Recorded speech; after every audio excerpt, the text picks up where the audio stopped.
Welcome to Lost Culture, your one-stop destination for everything pop culture. My name is Aston, and today we're going to do a review and a recap for The Flash Season 3, Episode 8, this year's crossover event.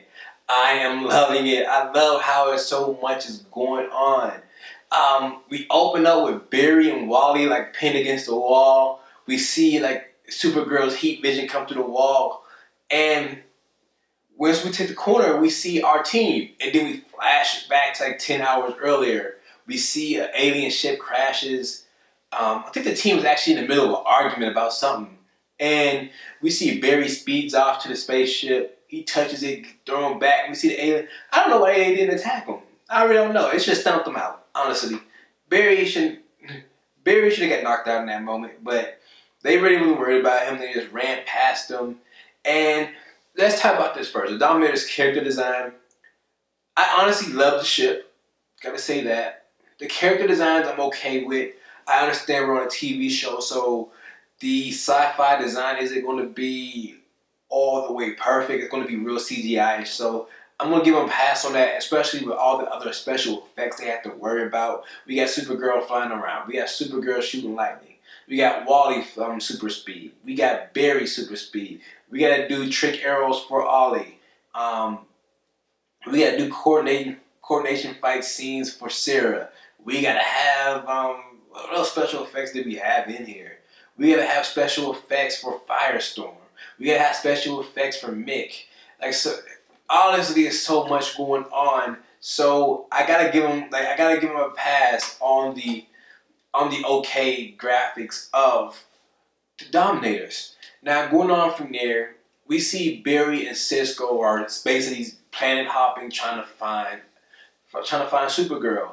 And if we watch Supergirl, we seen like 3 time continuums pop up before they actually popped out. It was one when Alex was coming out, the next one when Cyborg Superman was beating Kara's ass, and the final one before Kara just coincidentally walked into the house and we see Barry just sitting there.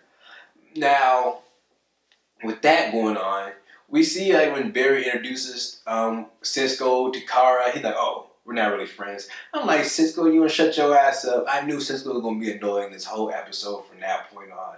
Like, Cisco did nothing but start trouble this whole episode.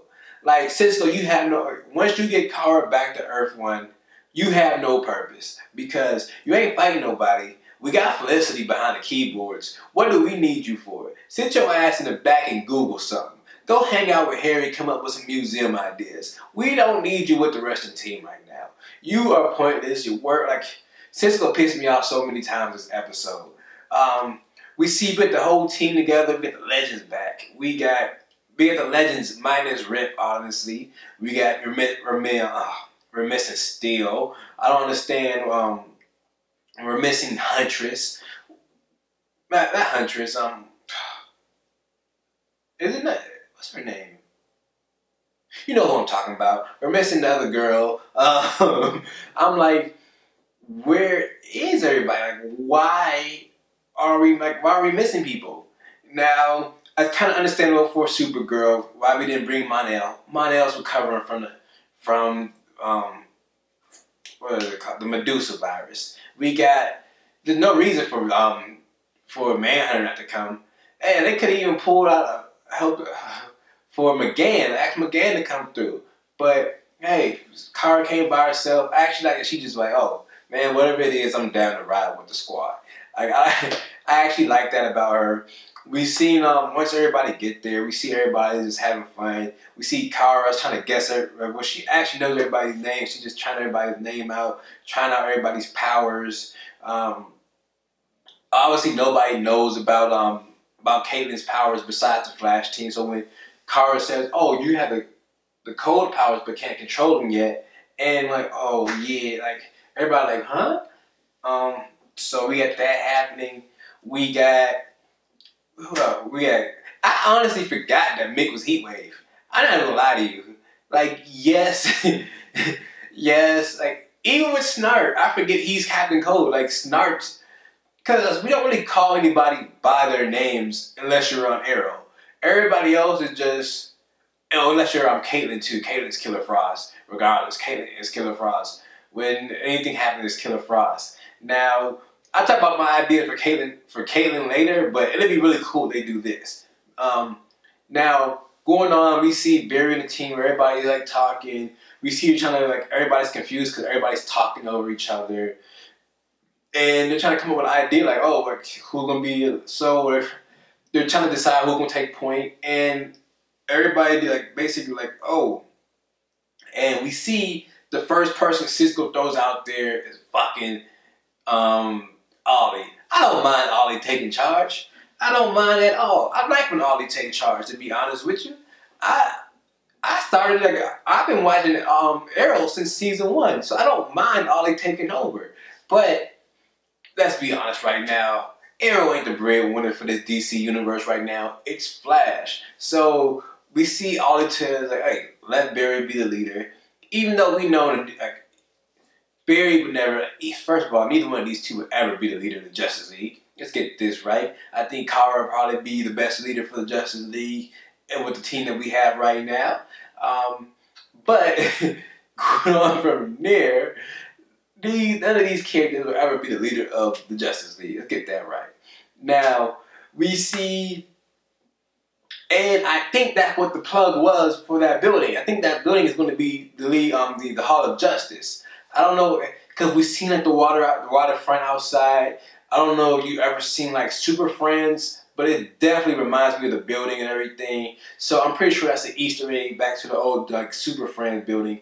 And who actually remembered that Barry actually owned, like I actually remember Barry owned it. Like I was so confused, like why does Barry care about having to quit? Like Barry, you're a millionaire, you own Star Labs. Obviously it's hemorrhaging through money, obviously. I mean, that is hemorrhaging through money. You don't have no way to make money off of that company right now. But you own all this. Why are you not doing anything with it? At least get the building repaired. At the minimum. If you're not going to do anything else, you're in the building every fucking day. And you still have a hole in your roof. Why? Why? Tell me why. So, that's really been one of my biggest complaints for like the last couple of years. Like, how, I don't even with the original Harrison Wells, how come they never fixed the building? Why? Like, why is it not a condemned building? This building has a fucking hole in the roof. I'm sorry, like, that's like my biggest pet peeve. Like, fix Star Labs. There's no reason for Star Labs not to be fixed. It used to be like cranes and stuff on the roof. There's not even any cranes anymore. They just edited the cranes down like, look, we just gonna leave it how he is. Now, going on to now, though, we see Barry actually like, yeah, I do own this. Everybody like, yeah, you should really do something with this. You think, now he doesn't have a job though, so maybe that's like a hint, like he's gonna start like putting work into the buildings and stuff.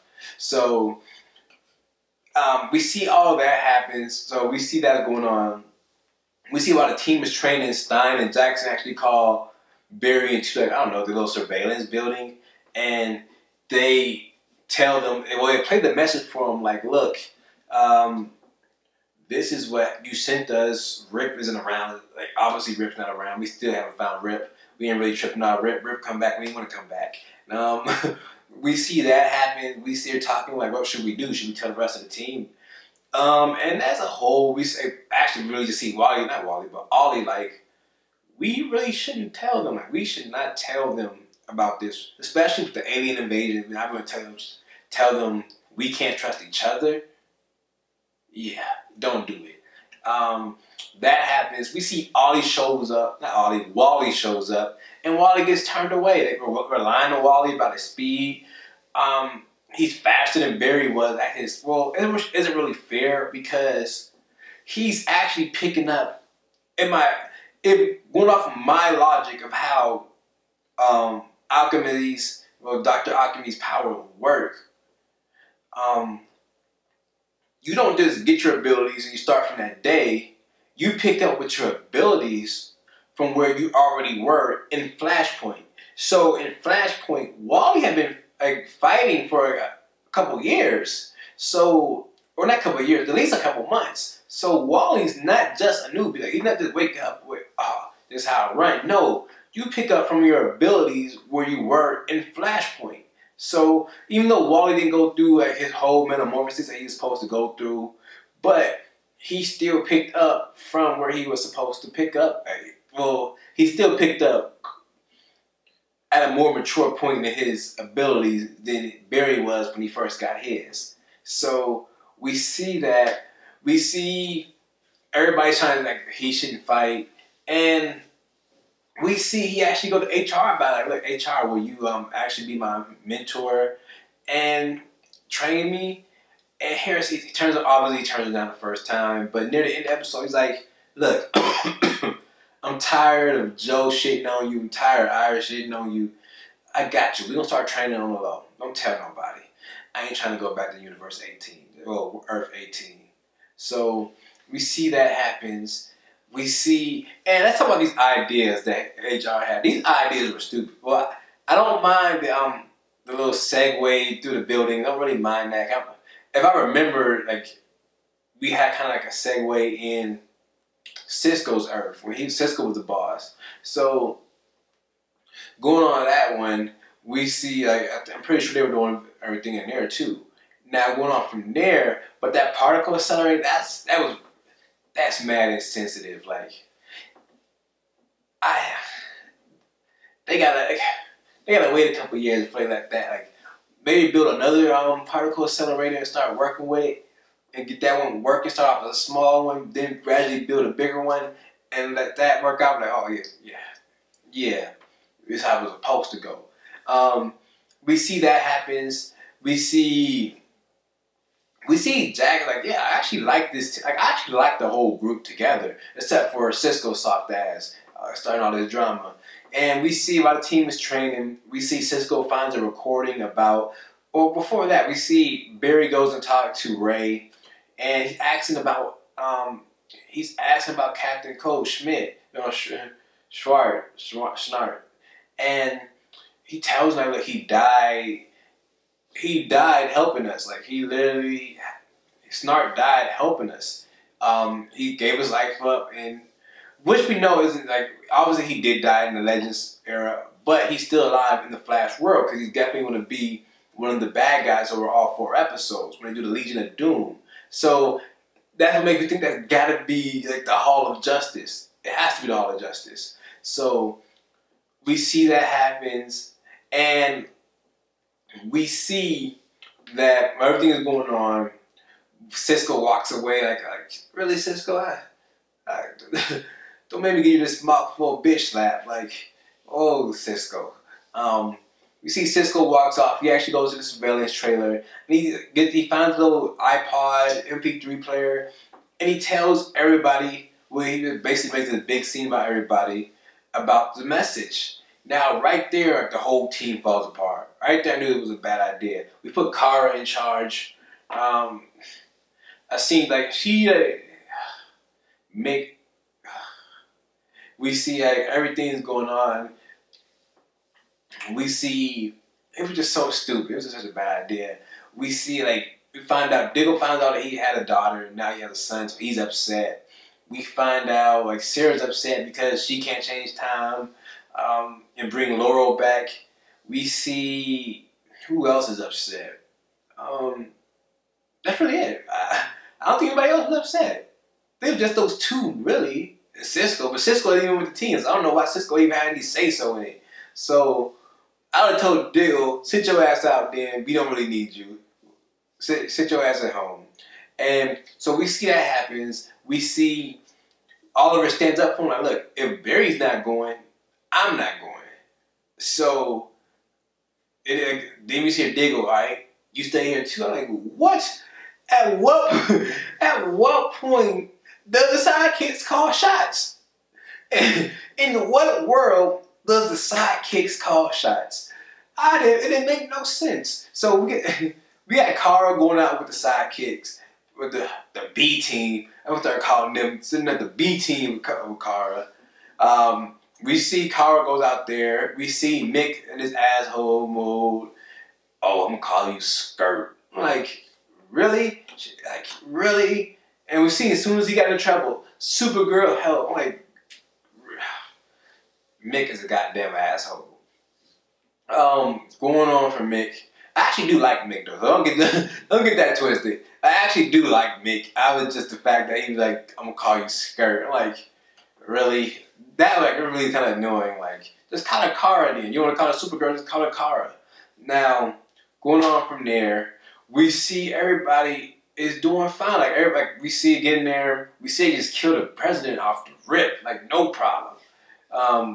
Slimed him. He's dead. And they basically do the mind control. So I don't know if they knew Kara was coming, but they definitely knew the rest of the team was coming. So it's kind of weird they would know that Kara was coming. Because they said, we knew you were going to come. So how would they know Kara was coming when Kara's not even from this planet or this timeline? So they should have had no idea that Kara even lived on this earth. But hey, I can look past it. I can look past it. Now, going on, we see Ollie and Barry are having this conversation about, oh, Ollie's telling like, look, if I had the chance to, if I had your abilities, I would change time too. I see my dad shoot a person and then shoot himself to save me. Dad, yeah. I said, yeah. I forgot that he killed his mom in front of him. Yeah, Deathshot was cold. Not Deathshot. Deathstroke. I had to think about it. There's so many random black people with dead in their name. Like, I forgot. Like, we got Deadpool. We got Deathstroke. We got Deadshot. So, yeah. Deathstroke just straight up killed him. Like, wait. Slade is, yeah. Yeah, Slade is an asshole. Yeah, then they got Slade and Wade. Yeah. So we see all that happens. We see like, and they give Ollie is good with these motivational speeches though. I love when Ollie gives these motivational speeches. We see he got Barry back on track. We see when we see like he shows him like the little time room and everything, and he shows him that he's actually going to die in the future. Well, not die, but at least come up missing. And nobody even asked no question about it. Like, you know how scary that would be to know you're going to come up missing? Like, you know the exact day you come up missing, and you don't know how to fix it. Like, if I was Barry, I would have ran to the future a couple times to see how that works out. But nah. So, going on from there, well, I forgot a part. Like, I did skip a part. Going on from there, we got, not Harrison, but we got Stein actually managed to sneak off with Caitlin. And we see he goes home and go check on his wife, and it's not actually, like, the woman we've seen is not replacing his wife, it's actually his daughter. He now has a daughter. Diggle lost a daughter, Stein gains a daughter. And it's cool to see that. I don't know how big she was because, honestly, the DC universe, they would definitely introduce us to his daughter, and didn't wait a whole year to talk about her again. They did it with Ollie. Hopefully they don't do it with Stein. Maybe she'll come back up within the Legends and stories. But going on from there, we see they're having this, him and Caitlin having this heart-to-heart. He tells her, like, if Killer Frost came out again, we would be here to pull you back. So maybe for next year's crossover, because look, we already had a prophecy from Saboteur's minions that Killer Frost is coming. Killer Frost is going to be a beast in the future. And what better way to cement how strong she is to have her be the crossover for next year? I feel like they're laying the eggs for her, like they're laying the crowns for us. Stein already said he'll come back and the team's going to be there to pull her back. And we already know in the future, Killer Frost is like a beast. Like, she's out here giving, like, yeah. So we know she's coming pretty soon. So that'd be cool to see her come for next year's crossover. Now going on from there, we see Thea came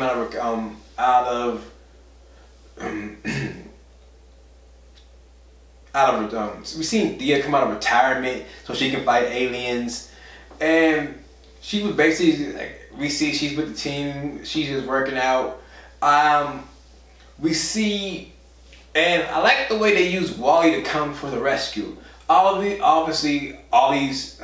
we see obviously Wally's injured, the tongue twister. I hate going. I don't know why I get stuck going back and forth from Ollie and Wally, but Wally's out for the count. So Wally's probably not going to come back up for the rest of this crossover. That was the perfect way to get him out of the way to explain why he's no longer fighting the rest of the week. He came in, he saved the team for a second. We see Barry was basically just patronizing Supergirl to get her to do what he wanted her to do, which it works. He ends up getting her to destroy the brain machine, and we see that it actually ends up saving the team. Last minute, of course, all while we see Ollie's literally has Wally on his back running through a hallway trying to get to safety, which I didn't understand because I understood that part, but I didn't understand why Barry didn't just run those two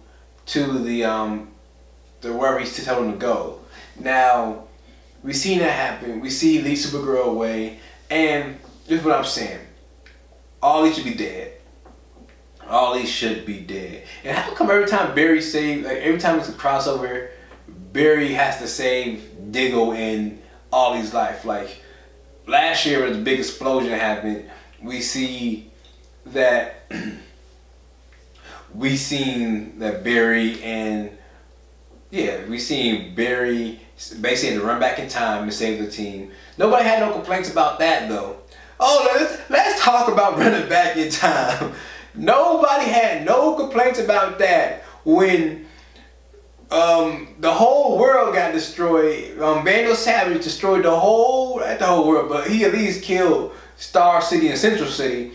Nobody had no problems about that. Nobody had, let's talk about that. Y'all wouldn't have no kids if it wasn't for Barry. I don't know why this came to my head, but let's talk about that. They celebrated when he did that.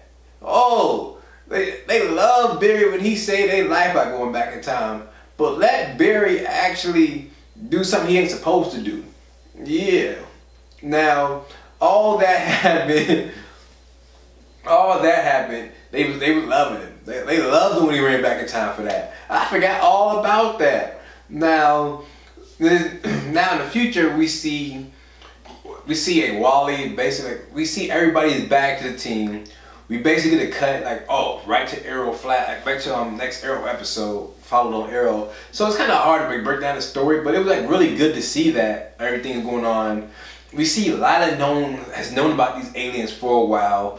Argus has been tracking them since the 70s or something like that, and it's crazy that happened. We never got it's crazy that obviously Diggle had to go figure out some things with his own personal life because he didn't know nothing about that.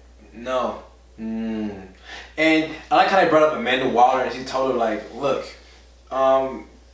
only reason Amanda Waller lasted so long because she knew how to follow orders. She knew how to just sit back and do what I told her to do. Basically threatening her life. Hey, how it is sometimes. Now, with that being said, that's really all we had this episode. I'll be doing another one for tomorrow's episode, and I'll probably do one just to wrap up the whole